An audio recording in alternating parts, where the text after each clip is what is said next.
बिहार की राजनीति में एक बड़ा मोड़ आ गया है। मुस्लिम संगठनों ने नीतीश कुमार के इफ्तार पार्टी का बहिष्कार किया है।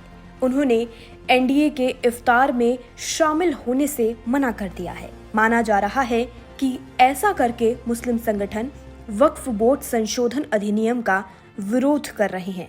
मुस्लिम धार्मिक संगठनों ने एक पत्र में लिखा है कि वे ऐसा क्यों कर रहे हैं। उन्होंने लिखा है कि आपकी पार्टी ने प्रस्तावित वक्फ संशोधन बिल 2024 का समर्थन किया है, इसलिए आपके इफ्तार का बॉयकॉट किया जा रहा है। इस फैसले में all India Muslim personal law board, इमारत शरिया, जमियत उलेमा हिंद, जमियत अहले हदीस, जमाते इस्लामी हिंद और खानका रहमानी जैसे संगठन शामिल हैं। मुस्लिम संगठनों ने नीतीश कुमार पर कई आरोप भी लगाए हैं। उनका कहना है कि वक्फ बोर्ड संशोधन अधिनियम से वक्फ संपत्तियों को खतरा है। ये कानून संविधान का उल्लंघन करता है। इससे मुसलमानों की आर्थिक और शैक्षणिक स्थिति और खराब होगी। उन्होंने ये भी कहा है कि नीतीश कुमार ने धर्मनिरपेक्ष शासन और अल्पसंख्यकों के अधिकारों की रक्षा करने का वादा किया था, लेकिन भाजपा के साथ गठबंधन और इस कानून का समर्थन उनके वादों के खिलाफ है। माना जा रहा है कि मुस्लिम संगठनों का ये विरोध एक तरह से एकजुटता दिखाने का मंच बन गया है। वहीं इस लेटर को जेडीयू ने फर्जी करार दिया है। एक मीडिया से बात करते हुए जेडीयू एमएलसी खालिद अनवर ने कहा है कि ये राजद की साजिश है।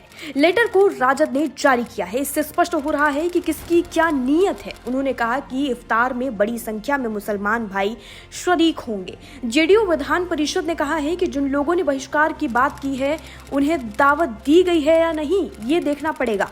ये एक धार्मिक आयोजन है जिसे नीतीश कुमार बहुत पहले से करते आ रहे हैं। राष्ट्रीय जनता दल साजिश करके नीतीश कुमार को टारगेट करना चाहती है तो राजद खुद अपने पैर में कुल्हाड़ी मारने जा रही है।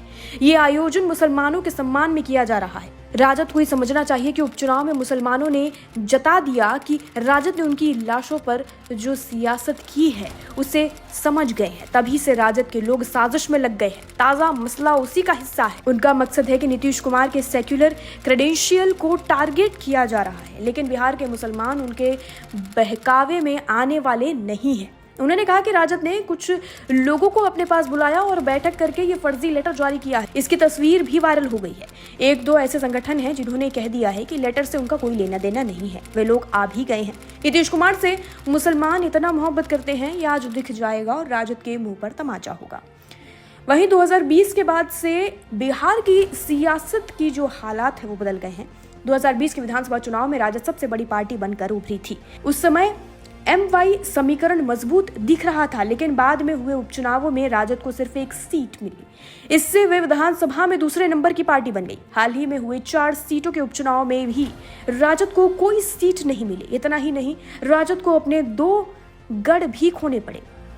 जहानाबाद विधानसभा क्षेत्र में पूर्व मंत्री सुरेंद्र यादव का पिछले 3 दशक से कब्जा था, लेकिन ये सीट भी जेडीयू की मनोरमा देवी ने जीत। हैरानी की बात यह है कि विधानसभा उपचुनाव में सबसे ज्यादा मुस्लिम वोट जेडीयू को ही मिले। मुस्लिम वोटों के मामले में राजद दूसरे और जनसुराज तीसरे नंबर पर रहा। रामगढ़ विधानसभा क्षेत्र भी राजद के कब्जे में था। यहाँ से राजद के प्रदेश अध्यक्ष जगदानंद सिंह ने अपने बेटे को उतारा था, लेकिन उन्हें हार का सामना करना पड़ा था। इसके अलावा तरारी और इमामगंज से भी महागठबंधन को हार का सामना करना पड़ा था।